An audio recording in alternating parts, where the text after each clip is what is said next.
പിന്നെ സ്പടിയം കഴിഞ്ഞതിന് ശേഷമാണോ തൊട്ടടുത്ത് ലേലം വന്നത്? അതെ അതെ, സ്പടിയത്തിന് ശേഷമാണ് ലേലം വന്നത്. ലേലത്തിലെ കടയാടി ബേബി എന്ന് പറയുന്ന പ്രധാനപ്പെട്ട കഥാപാത്രം. അതിൽ പണിക്കരായിരുന്നു സ്ക്രിപ്റ്റ്. എനിക്ക് തോന്നുന്നു ആദ്യം സ്പടികം വന്ന് നന്നായി പോയി. കടയാടി ബേബി ആണെങ്കിൽ പിന്നെ ആ പേര് വന്നു തന്നെ കടയാടി അല്ലേ? അല്ല, ആ പേര് മോശമല്ല. അതിൽ വേറെ വല്ല പേരും അല്ല പിച്ചാത്തി കുട്ടപ്പനൊക്കെ വന്നാൽ മോശമായി പോനെ. അങ്ങനെ ഒരു പടത്തിൽ അഭിനയിക്കാൻ നന്നായി. അല്ല, നല്ല പേരാണ് എനിക്ക് കിട്ടിയത്. കടിയോ എന്നുള്ള പേര്, കടയാടി നല്ല ഉഗ്ര സ്ക്രിപ്റ്റും അല്ലേ, ഭയങ്കര ഡയലോഗ്സും. അപ്പം അങ്ങനെ ആദ്യ കാലങ്ങളിൽ തന്നെ നല്ല വലിയ പടങ്ങൾ, വലിയ ഡയറക്ടേഴ്സിൻ്റെ പടങ്ങൾ, വലിയതെല്ലാം ഒരു ഭാഗ്യം പോലെ വന്നു ചേർന്നു അല്ലേ?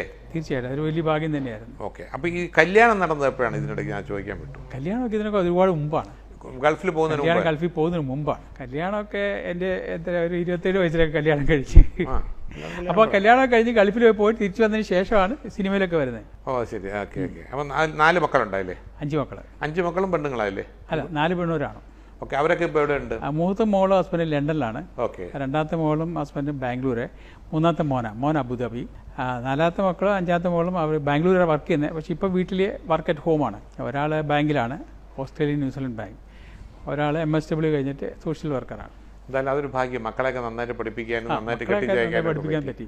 പക്ഷേ ഇവരെല്ലാം വെളിയിൽ അവിടെ ഇവിടെ പോകുമ്പോൾ കൂടെ ഉള്ളത് എല്ലാവരും പറയുന്ന ഒരു ഭാര്യ മാത്രമേ ഉള്ളൂ അല്ലേ?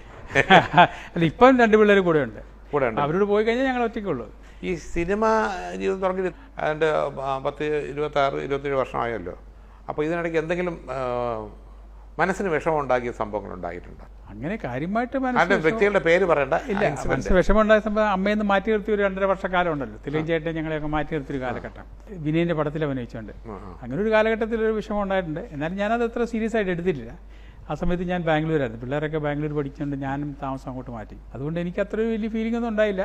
പക്ഷേ എന്നാലും നമുക്ക് സ്വാഭാവികമായിട്ടും നമ്മളൊരു മെയിൻ ലൈനിൽ നിന്ന് മാറ്റി നിർത്തുമ്പോൾ അതിനായിട്ടൊരു വിഷമം ഉണ്ടാവും. അതുകൊണ്ടായിരുന്നു. പക്ഷെ ഇപ്പം വിഷമമൊന്നും ഇല്ല.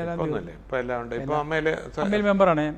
പിന്നെ അമ്മ ഒരുപാട് നല്ല കാര്യങ്ങൾ ചെയ്യുന്നുണ്ട്. ഇപ്പം ഇൻഷുറൻസ് അത് വലിയ കാര്യം. കൈനീട്ടം ഇൻഷുറൻസ് വലിയ സംഭവം തന്നെയാണ്, നല്ല സംഭവം. പിന്നെ ഞാനും ഒക്കെ വാങ്ങിച്ചിട്ടുണ്ട്. എനിക്ക് കിട്ടി. ഞാനും ഇവിടെ ഹോസ്പിറ്റലിൽ അഡ്മിറ്റ് ആയി എനിക്ക് ഇൻഷുറൻസ് കിട്ടി. പ്രത്യേകിച്ച് ഈ കോവിഡ് കാലത്ത് ഇത് ഒരു വലിയ അനുഗ്രഹമാണ് ഈ ഇൻഷുറൻസ് കിട്ടിയത്. പിന്നെ ഇടയ്ക്ക് എന്തോ ഒരു കിഡ്നി എൻ്റെ കിഡ്നി ഒന്ന് ട്രാൻസ്പ്ലാന്റ് ചെയ്തു. അപ്പോൾ ഡോണർ എൻ്റെ ചർച്ചിലുള്ള ആളാണ്. പയ്യനാ, ഫ്രീ ആയിട്ടാണ്. അതിന് പൈസ ഒന്നും കൊടുത്തിട്ടില്ല. പുണ്യം.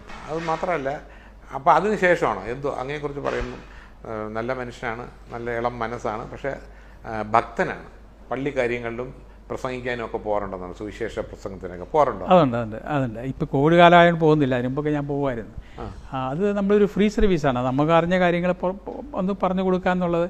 ഞാൻ ദുബായിലും അബുദാബിയിലും പിന്നെ ഖത്തറിലും ഒക്കെ പോകുമായിരുന്നു.